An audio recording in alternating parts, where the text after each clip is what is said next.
Alright, this is a video that I've been wanting to do for a while now, and I think a lot of you guys who are subscribed to this channel will be pretty excited for it as well. What's up guys, Rudy here, welcome back to the channel. For today's video, we will be taking a look at some tips on how you could potentially implement your favorite video game or anime character styles into your own wardrobe. I kind of accept that a lot of my style and interest in fashion does revolve around the realm of video games and anime. As I dive deeper into this fashion journey of mine, I realized that, hey, I just like how some of these characters look, and it would be pretty cool if I could somehow implement or incorporate some of your personal styles into the way I dress. Thus, for a while now, I have been trying to figure out a good balance between implementing some of these character styles that I like and in the same time not trying to look like I will be attending a cosplay convention. Hence, here are some tips that I have picked up along the way. A small disclaimer, without a doubt there are probably a ton more different methods out there on how you could potentially implement some of these styles into your wardrobe. These are just some of the things that I have picked up, and I just thought that it would be pretty cool to kind of put it all into a video and share it with you guys. Even if you're not into video games or anime, I still feel like these tips will help you a lot when you are looking into an outfit or style that you want to implement.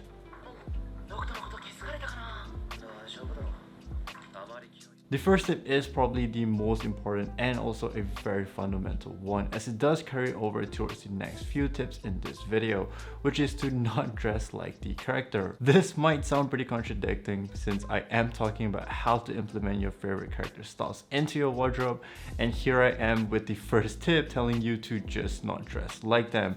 But I think this is kind of a mindset that a lot of people are stuck in, which is this idea that if you want to rock your favorite character's outfit, you have to dress exactly like them and all the pieces needs to be the same, which is just not the case, because at the end of the day you are dressing for yourself. So unless you yourself wants to dress exactly like these characters, it really doesn't matter. Now, if your intention is for cosplay reasons, or you are just comfortable enough dressing exactly like your favorite characters, more power to you. In fact, I would say go ahead, because that is what fashion is all about.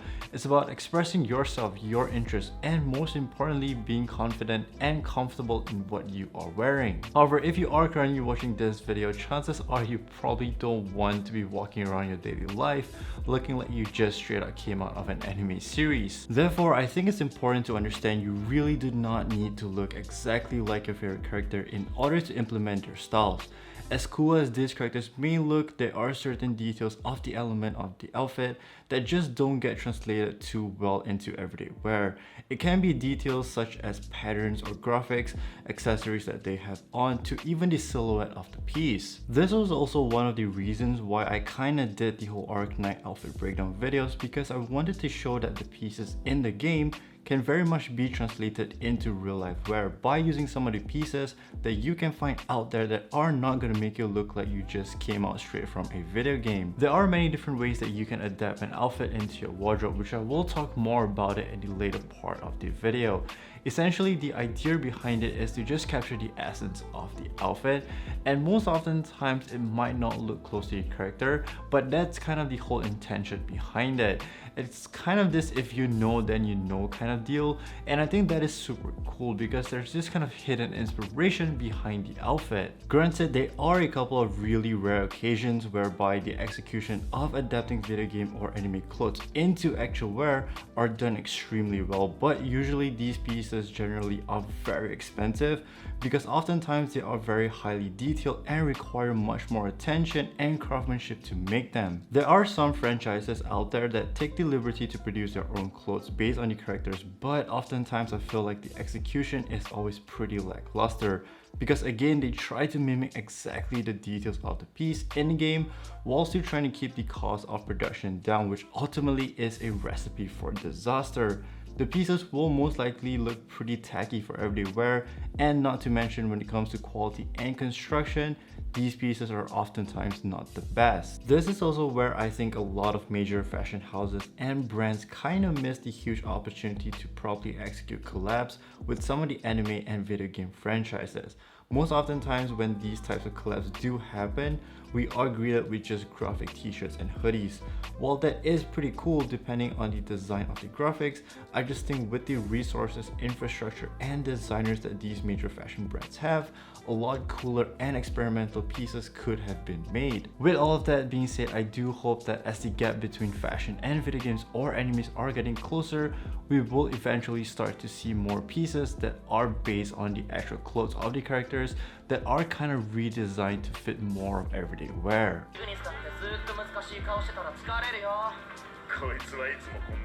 This kind of moves towards the next point or tip, which is to break down the pieces of the outfit. A lot of times when we are looking at a character design, the pieces that they have on can get pretty over the top.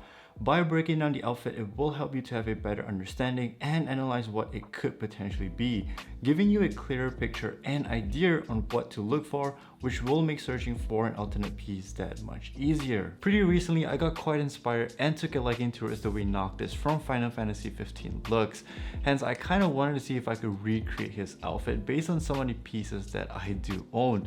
Therefore, I thought that this would be a great opportunity to show you guys my thought process and how I break down the pieces when recreating the outfit. One thing that I always try to do when breaking down an outfit is to remove all the unnecessary accessories or details, which oftentimes are the elements within the outfit that makes it look really cosplayish. From here, I will try to separate each piece in the outfit and work from there. In total, the outfit consists of 4 pieces: his outerwear, inner shirt, pants, and his boots. Almost all the time, I will completely just ignore the design patterns or graphical details and instead focus more on key features such as the silhouette, shape of it, how the piece sits on the body, and try to find pieces that have similar characteristics. If you are unsure of what the piece is, find something that you recognize or are familiar with and start your research from there.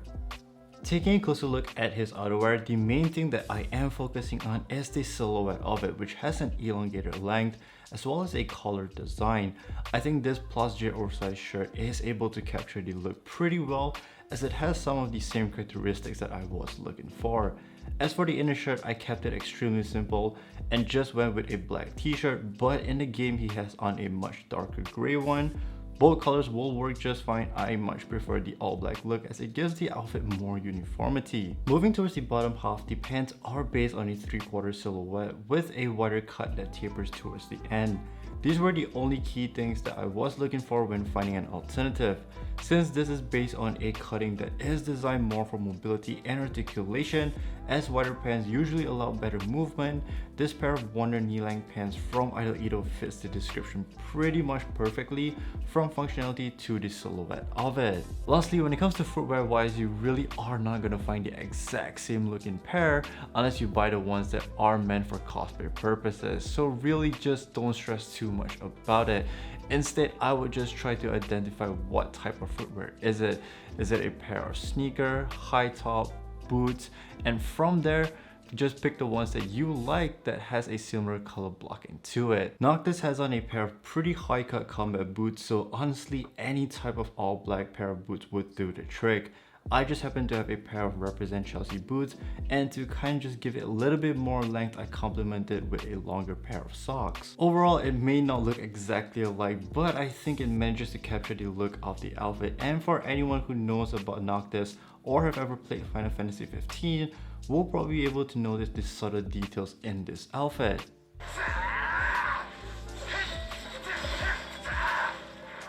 The last tip is probably the simplest form of adaptation, which is to just incorporate the color blockings of your favorite characters' outfits into your wardrobe.